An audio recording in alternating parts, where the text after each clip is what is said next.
Welcome to part 3 of this video on passion and lust in our Love Through the Ages topic.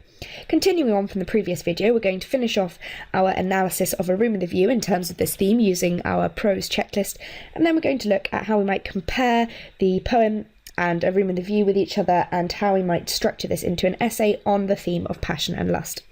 So we now take a look at character in A Room with a View. And the most important character in terms of passion and lust is Lucy. Lucy is perpetually stifling her true feelings, and her passion only comes out at the end of the novel in an outburst towards Cecil, her fiancé. Passion and lust is only displayed physically and visually in the novel. The characters are unable to talk about it.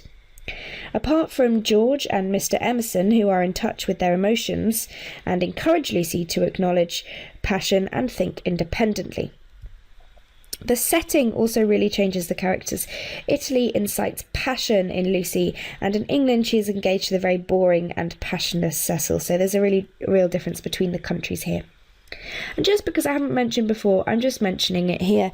Even if these set texts aren't your set texts, do listen up, because the themes that I'm talking about and the techniques that the writers use are extremely relevant to all of the set text. All the set texts do contain elements of passion and lust, and the skills with which you need to compare poetry with prose for this theme are very important in this video. So even if you haven't studied this novel, do listen up, because the themes that I'm talking about are very important. So we now take a look at some of the contexts of A Room with a View. E.M. Forster here is satirising the emotionally stifling social conventions of upper middle class Edwardian society, which was a kind of hangover from the Victorian era.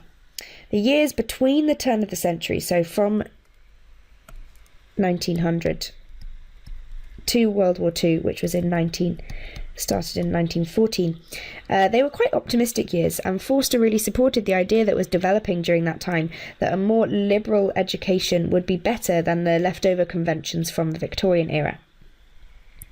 Forster was a member of the literary group the Bloomsbury Group, and these writers radically objected to Victorian traditions and social manners, so we can really see this reflected in A Room with a View.